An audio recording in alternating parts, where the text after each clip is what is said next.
原因很简单，我们脑子上面有3座最大的大山。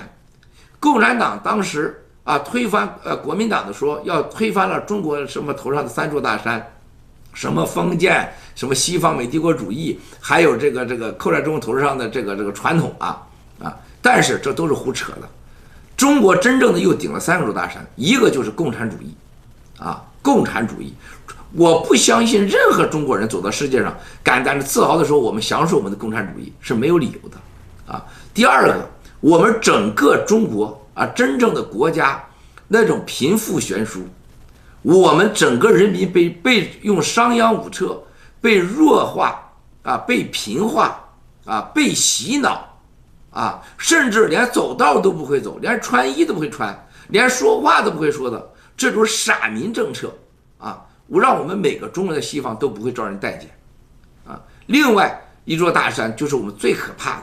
也是大家我们都能感受到的。我说我们中国人走到世界的时候，必须面对一个问题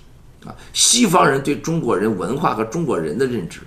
和西方人把中国共产党和中国人连在一起的这个错误的认识，没人去做。我说在这种情况下，我们可以看到在西方的华人形成了2个极端，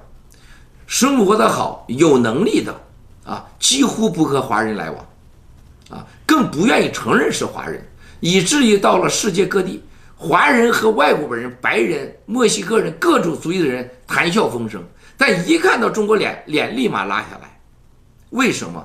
我们给中国人说真话，中国人不爱听；我们给外国人说假话，外国人爱听。所以中国人就在跟外国人说假话的时候，不希望中国人听见当时跟外国人说真话的时候，更怕中国人听见这导致了我们华人在西方在世界上一个荒唐的种族现象，前所未有不愿意见到自己的种族在同一个场合在同一个公司工作。我不知道在西方的所有华人们，你们有没有这种感受我是深刻的感受到要么我们跟外国人在一起的时候说真话的时候，怕中国人知道，因为他会报，会让你很难受。你说共产党的坏话，你说中国的贫富悬殊，他不让你听说中国的计划生育，说中国的宗教法轮功被陷害，新疆西藏可能带来危险，所以不敢说，所以马上脸部表情就害怕了。跟外国人说假话，当然不需要中国人能懂，因为他知道你在说假话，你不被戳穿了吗？你有被戳穿的危险。鉴于此，说真说假话都不能让中国人在场的这种洗礼，中国人造成了一个非常荒唐的现象只要是外国人问中国人这个中国人你怎么认识，几乎90%以上都会说这个人不是好人。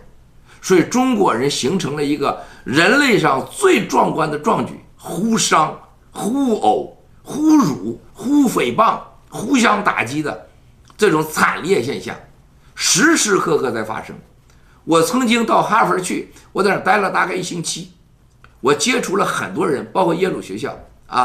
还有这个 MIT， 我多个学校我几乎全去看过，包括这个华盛顿几个大学，包括斯坦福。所有我接触的学校当中非常敏感，华人不愿跟华人来往，华人跟外国人来往的时候，特别好的理由，我来学英文来了，我干嘛和中国人来往还有一个，跟外国人来往的时候，不希望外国人告诉中国人说我和你有来往。久而久之70年来形成了共产党最喜欢的一个现象，这叫什么？孤岛现象。就把华人用华人自己和这个2个恐惧，形成了在海外华人的孤岛现象。华人互相孤立华人，或者华人把自己弄到中国城，当地成中国城，或者是中国的华人聚集地把自己孤起来，然后在西方的宣传和整个的文化，特别是基于中国人很少懂英文的这种情况下，和几代移民的这种文化差别的情况下，把这些不懂英文的人全部箍在了华人的某个圈子里面，然后再用共产党最擅长的宣传效力、宣传先例垄断了报纸，因为华人大陆看报纸，和现在又垄断了社交媒体，和现在一个个所谓网络大 V 讲着小骂大帮忙的这种宣传统战思想，把华人在西方彻底的孤立成一个完全在中国之外替共产党打工赚美元赚外汇，同时要达到洗脑并且可用的这种荒唐现象。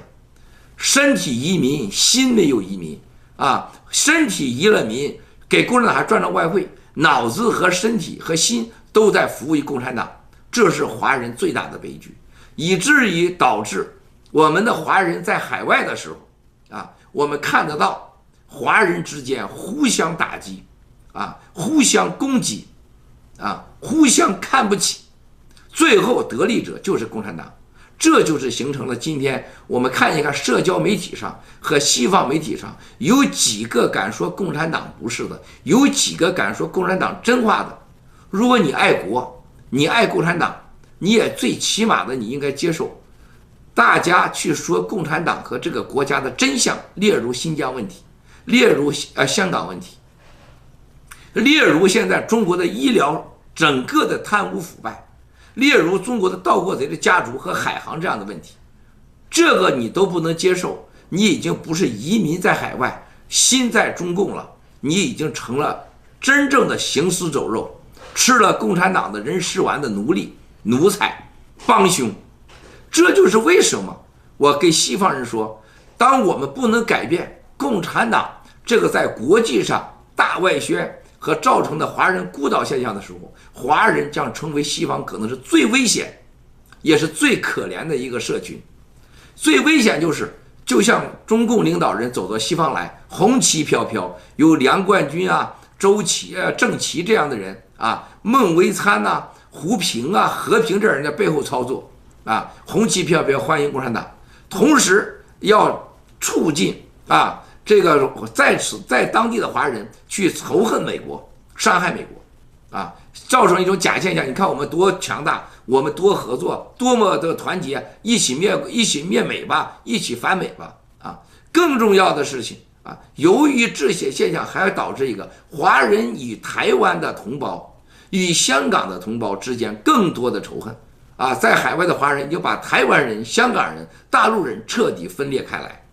这对华人来讲永远无翻身之地，永远不可能得到驻地国的尊重啊！这就是为什么我说我们必须要改变在西方啊所有华人的社群关系和华人的形象，绝不能被共产党所孤立，绝不能被共产党这个大外宣所挑拨。这是为什么我们2020霹雳年必须要改变华人的社群地位和社群关系，让中国人互相尊敬、互相爱护、互相提拔，